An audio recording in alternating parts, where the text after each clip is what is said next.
This time around, thankfully, a lot of us stayed away from 100 degrees as far as afternoon highs go. It doesn't change the fact that it was still hot today with most of us in the middle to upper 90s, but we had quite a bit of cloud cover today.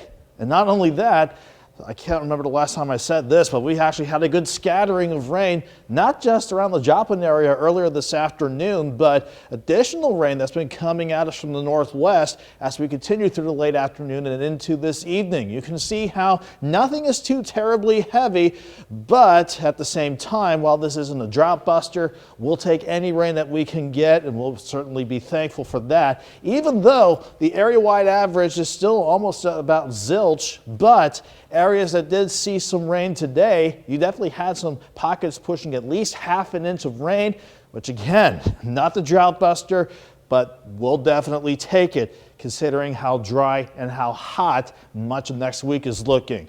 Not to mention the humidity and the heat will be prevalent in northeast Oklahoma once again tomorrow. That's why you'll all have heat advisories taking effect tomorrow afternoon and not expiring until we hit about 8 o'clock.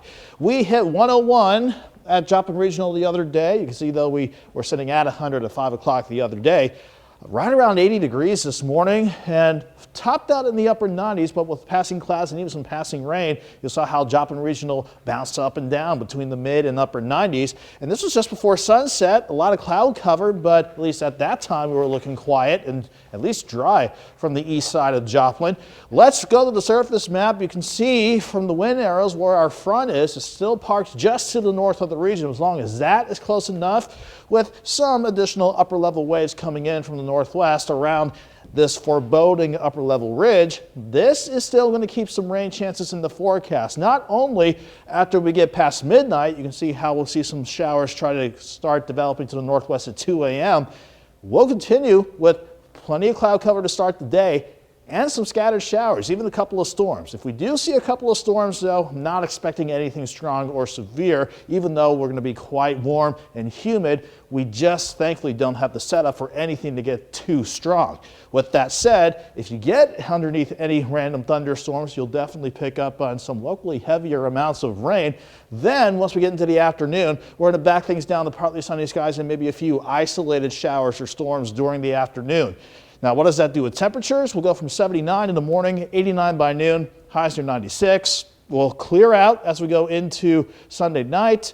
Monday looks quiet and mostly clear, but that'll take us from around 70 to highs back in the mid-90s. And now, why are those heat advisories out? Certainly northeast Oklahoma, that's your big reason why. During the afternoon tomorrow, it's going to feel like at least 105 degrees before we get a little bit of a break as we go into Sunday night. But this is your big weather headline, not just for Tuesday, but through much of next week. Look at how this ridge really just takes a hold and tries to reorient itself right on top of the region. Pardon me, there's a pesky little fly buzzing around my head there.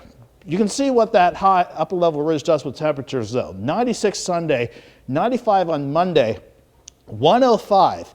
I haven't put a forecast high that high since I think August 3rd or 4th back in 2012, my first summer down here. So too early to say if those are heat advisories or heat warnings that'll go into effect, but nonetheless, we're making Tuesday an alert day because if you don't plan accordingly, that will be dangerous heat to contend with. We'll say 103 as we go into Wednesday, and we'll just keep highs in the lower triple digits Thursday, Friday, and Saturday. So I know none of us wanted a kind of a repeat of that summer of 2012, Chris and Bella, but that's what looking fortunately more likely as soon as we hit next Tuesday.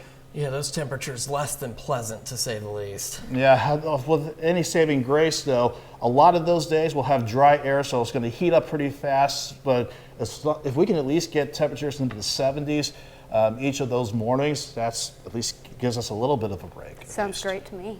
Yeah, any kind of break we'll certainly take. Yeah, Absolutely. Thanks, Nick. All right.